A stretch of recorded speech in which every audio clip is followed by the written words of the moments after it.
Hey, welcome back everybody to another episode of All the Mods 7 to the Sky. Guys, last episode we set up a reactor. So we are producing a decent amount of power. We are producing 30,000, almost 31,000 RF per tick, which is fantastic. And if we take a look over at our power usage, we are only drawing between 4,000 to 10,000 RF per tick.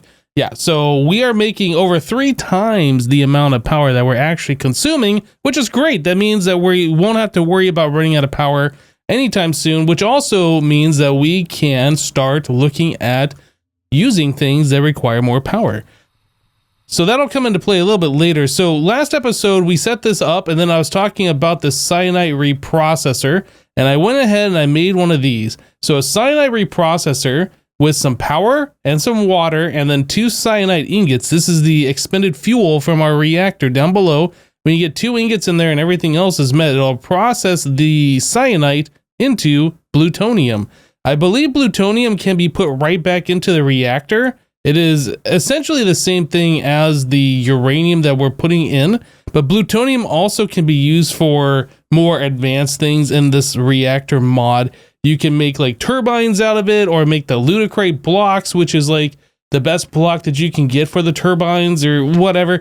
We're really not going to be looking at that anytime soon, if we even bother doing that in this playthrough.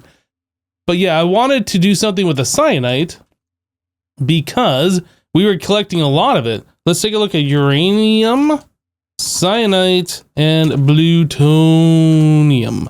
So yeah, we have 4,100 uranium ingots. All the cyanide is currently being put into our cyanide reprocessor as it comes into the system, and then that is being turned into plutonium. You can see we have about 100 ingots of plutonium, which means we had about 200 ingots of the cyanide. So yes, we have essentially more fuel now, which is great.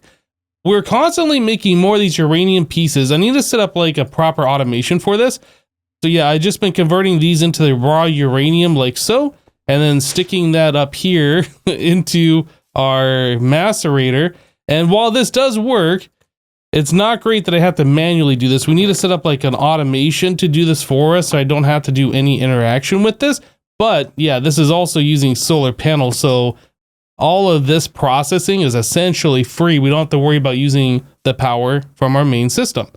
So you'll notice that in my inventory here, I have a worn notebook. We were talking about farming pigliches before. Piglich. Yeah, so piglich. We have one of these captured. We saw this guy and place him down. Yeah, so we have one of these guys. So with Ars Nouveau, I think is how you pronounce that. I can never remember. With this mod, you can use a drygmy in order to farm those, well, farm resources from mobs, like you're killing them, but you're not actually killing them.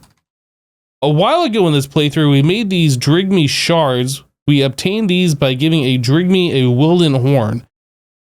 One thing I never really noted, or one thing I don't think I ever mentioned in this playthrough, is you'll notice that there aren't any mobs around here. There's no... Wait, what is this guy over here?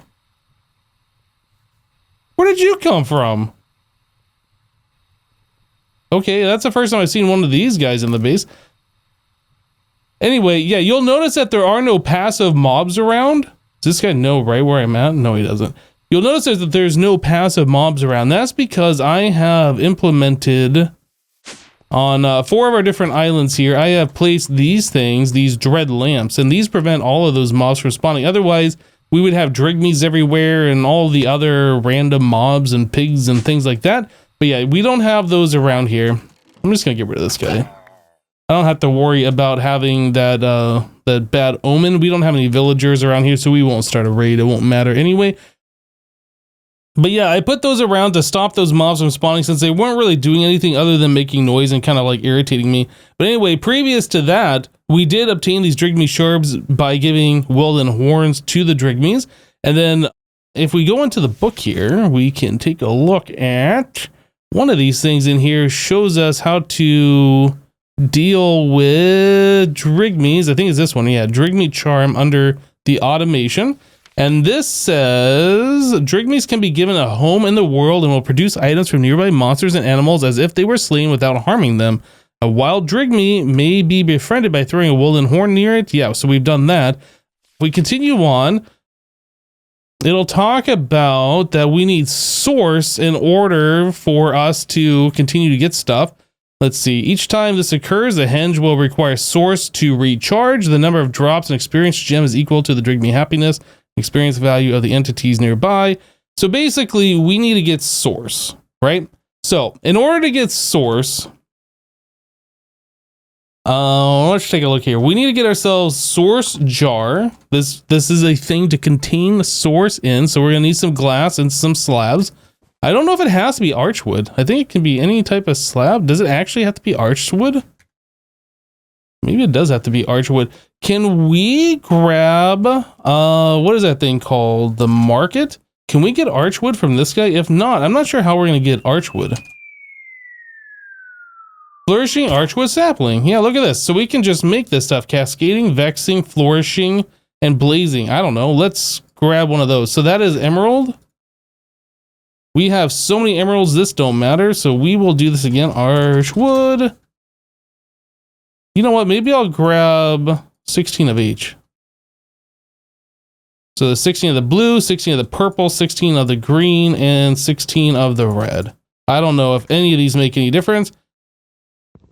Thank you for your service. Goodbye. All right, so we'll get rid of that. So yes, the cascading archwood sapling. Let's go ahead and plant them over here since we got nothing on this island at this moment. So I should be able to... Oh, okay. That happened. So these things grow big. That's something to be aware of. I did not realize that.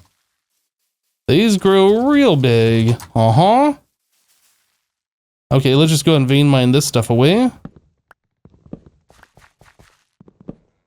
Wow, these are some like serious tree action here. Goodness, there's a lot of log all up in here. Right, so now that we have our wood, so we can make the source jars, I went ahead and I made those. We're looking at the drygmy charm now. This requires us to have the drygmy shards, and the charm does require the source gems. We don't have any source gems. If we shift click for the recipe on this, we can see in an imbuement chamber, we can place lapis and that'll turn into a source gem, or amethyst and turns into a source gem. If we go into here and we search for a source gem and we look at the recipe, it says in the imbuement chamber, it says it costs 500 source to make this, right? Well, we don't have any source. That's a problem. But if we take a look at, where would we find that? Other machines, imbuement chamber. This machine says it imbues certain items with source to create new items. A primary way to obtain source gems. Amethyst and lapis may be used to create source gems. The imbuement chamber will passively accumulate source for recipes or will draw from source jars 2 blocks away. So you don't need source in order to use the imbuement chamber. It will just produce source, right? I went ahead and I made 4 of the imbuement chambers. I guess we'll place these over here. I'm not entirely sure where we're going to keep these things. I'll just place them down here. So they're very sparkly. They're doing things. I have some lapis in my inventory. I will just place those in there. And yeah, you can see the progress is just progressing. So that seems pretty nice. I assume if we had source jars nearby that had source that these could pull from, it would process much faster. But just to get us started here, this seems okay. The imbuement chamber, this thing is rather cheap. It's just the archwood planks and 2 gold ingots. So honestly, I could just make stacks of these things, no big deal, and just make a whole bunch of source gems, no big deal. It might be something that we do in the future, I don't know, but for now, yeah, making our source gems like this isn't so bad. And just using a few pipes and some filters, we're able to automate this so we can just start creating a whole bunch of source gems in the background. So on this item pipe we're extracting out of the chest, I have lapis lazuli set as a whitelist. So this is the only item that will be extracted. And then out of the bottom of our imbuement chambers here, we have source gems whitelisted as the only item that will be extracted. And they are both going into the same chest here, right? So when the source gems are done, the source gems appear here. We pull 4 more lapis out, and those go right back into our imbuement chambers. and the process repeats. So eventually we'll have a whole lot of source gems in here and no more lapis. All right, guys, so in order for us to make the Dreadme charm, if we go back to our book here, and we go over to the Dreadme charm, there'll be under automations, not this one, that'll be this one. Yes, so we need some sort of fish in order to make this recipe work. I was trying to think of different ways we could get fish. We could use a fishing rod, obviously. I was thinking maybe we could spawn in fish because we have like a large river biome here. Maybe we could make a big old water area and try and get them to spawn in. But then I remembered that this mod pack has this water strainer mod, and this will allow us to get fish in a different way. So I made a worm bin here. This is made with 3 composters, and then you put fruit or vegetable into here, a food slot item, right?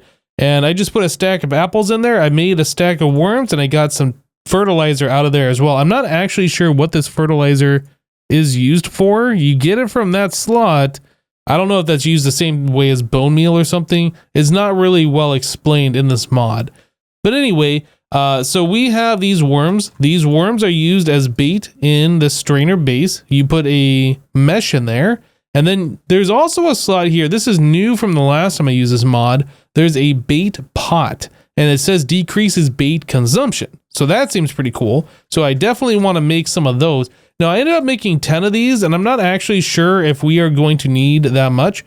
How are we doing on clay? Do we have brick recipe? No, we don't. Clay. So let's make a bunch of clay balls here, and then I'm going to turn those into some bricks, and then we should be able to make a whole bunch of those pots. I honestly don't know how many of these that we are going to need as far as the water strainers. I don't remember. I remember they're kind of slow, but I don't remember like at what speed they actually go at. So we're going to kind of experiment here a little bit. So brick, we will make 10 of these, and then I'm going to need 10 iron bars. Guess we have everything we need there. Oh, and these are non-stackable as well. Fun. Okay, we'll just go ahead and throw those into the EE system. Great. So those are all done. So if we come back over to our water strainer, I just threw that down in one of these hallways, and I don't even remember which one it was. Okay, so here we go. We have a bait pot, we have a worm, and then we have our reinforced survivalist strainer, which has a 25% efficiency, and it's enchantable. I am curious, since I haven't done enchanting on this mod in quite some time, if ever, what can we enchant these with? Fortune, unbreaking. Interesting. I wonder if it's worth doing that. I mean, we have a bunch of levels on us that I'm not going to do anything with. So let's just go ahead and enchant, I suppose. So we'll do that and that. There is Unbreaking 3 and Fortune. So that's cool. It's got a certain amount of uses.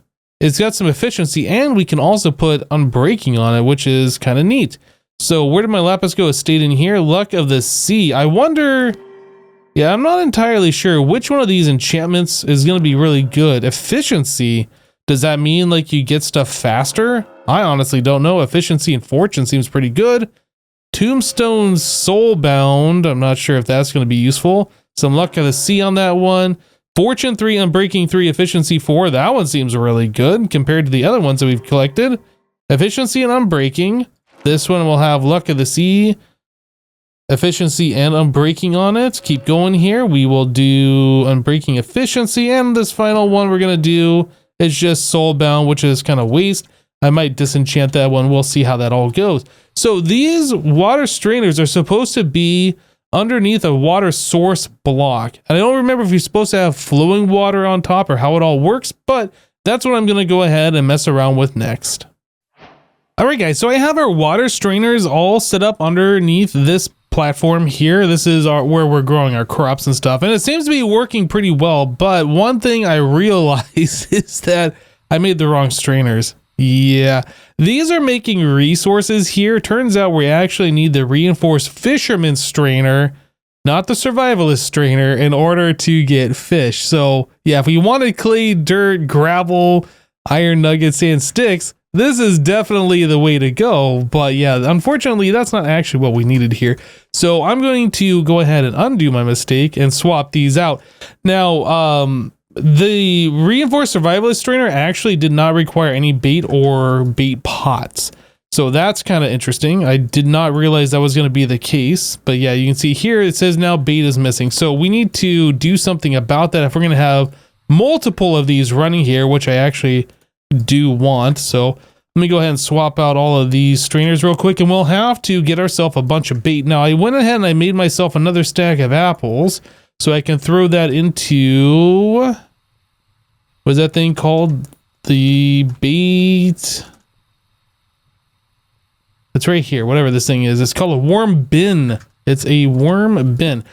So we throw apples into there, and those turn 1-to-1 into worms. And then we also get that fertilizer, and it looks like we are always getting 12 out of that. So that's interesting. Let's put the bait into this one. You know, I wonder how much bait we actually need. I'll put half a stack in that one, half a stack in that one. We'll take half a stack and throw it into this fourth one down here, and then I will make more as I see necessary. So yeah, we got one raw cod. Are we going to get one fish every single time? No, it doesn't look like we got a fish that time. So it's not 100%. This one, oh, it is working just very slowly, or it looks like it was going really slowly. So yeah, raw salmon over here. Okay. Well, yeah, I'm going to go ahead and get some more apples. Is there a good way for us to make apples? Actually, I made the apple saplings, but now that I think about it, is there a way we can use like nature essence? There absolutely is. Do we even have nature essence? We don't. Oh, okay. That's unfortunate. If we had made those seeds and we had that essence, we could just easily craft that. Otherwise, we're just going to make some more of these apple saplings, which is fine. And then I'll just vein mine them and do what we do. But yeah, unfortunately, we don't have the better way of doing that yet. Maybe in the future. Cool. So our fish problem has been solved. We have plenty of different fish that we can use for our Dreadme charm recipe now. The thing is, we do have to make this enchanting apparatus. So that's still something that we have to do. And I do believe there's some kind of pedestals or whatever that surround this that we put the other items on. I think the enchanting apparatus is the Dreadme shards, and we put these other things on pedestals surrounding it, I'm pretty sure. But anyway, let's get to the enchanting apparatus. In order to make that, we do need this arcane stone, and that means that we need source gems and then some kind of stone around that. So let's come over into this. Oh yeah, we got plenty of source gems, and we'll just keep getting more and more as time goes on. So that's fantastic. So we want to do this, and then we'll just tell it to craft it. However, sure, there's 64 of that stone. That should be enough, I think. There's an enchanting apparatus. So ours. All right, so there's our enchanting apparatus. And then right next to it is the arcane pedestal, right? And we need, I don't remember how many of these we need. I think it's 8. Maybe it's more. I don't know. Oh yeah, look at this. So we actually are going to need, well, there we go. No, we have 8 of those plus one of those. Dreadme charms. Let's take a look. So that is 1, 2, 3, 4, 5, 6, 7, 8. Oh, perfect. Yeah. So 8 arcane pedestals, 1 enchanting apparatus. Very good. So we have this stuff. And then I do believe this does require source. Maybe not, actually. It doesn't show any source nearby, but I'm not entirely sure. Well, let's put this over here. We'll just place this down. We might need source. We might not. So there's that, and I think maybe 2 blocks away. 1, 2, no, that would be 3 blocks away. Yep. Okay, so we'll do that. 1 here, 1 there. Diagonals. Okay, so let's start putting some things down. Right, so we got our 3 source gems, a fish, we got our wheat, apple, and carrot, and 1 seed. Let's make sure that's all right. Yeah, it looks like we have everything around. Then we have to put the Dreadme shard in the center here. So if we do that, an arcane core must be placed beneath this block. Arcane core. So we have to make one of these. Okay, so that means we need some arcane stone. I think we actually had enough remaining. Oh, maybe not. Okay, well, we'll just make some more of that. And this, there's an arcane core, and that has to be placed below this block. So if I do this, oh, okay, things are happening. I was almost positive that we needed source for this to work, but it appears that we don't. It didn't say we needed source in the recipe, but I thought we did. Okay, so there we go. There's a drygmy charm. I'll go ahead and make 7 more of those. Well, now that we have our drygmy charms, we need to fill up some source jars, right? So let's make this agronomic source link. Let's just place this down since I've made it. We'll place that down and then we'll place a source jar nearby. Oh yeah, look at that. That's working. Okay, so I wasn't sure this was actually going to work, but it seems like it is working. So we'll just place these down nearby. And this should start putting it into one of the jars. Yeah, it looks like it just put it into this one. 10% full, 17% full. Okay, so this seems to be working fairly well, actually. Yeah, this... Can I make this go faster if I do this, or does that slow it down? Actually, I don't know. That might be slowing it down. So we're at 34% full. Okay, that looks like this is pretty good. So that is definitely a passive way to get this. Now I wonder, can we put another one of these source links nearby, and would it gather source just the same? Maybe we should try making another one. Source link. We want this one. If I make a second one of these, what happens? Do we get twice the amount of stuff? Or... No, it looks like it's the same amount of stuff, but now it's favoring this one.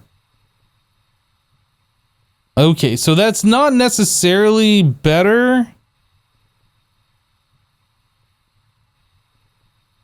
Okay, I'm just going to go ahead and get rid of this. Since this isn't doing... Oh, this is no tool, and that's really slow to break. Yeah, so since that doesn't really seem to be taking multiple from the same plant, there doesn't seem to be a point to do that.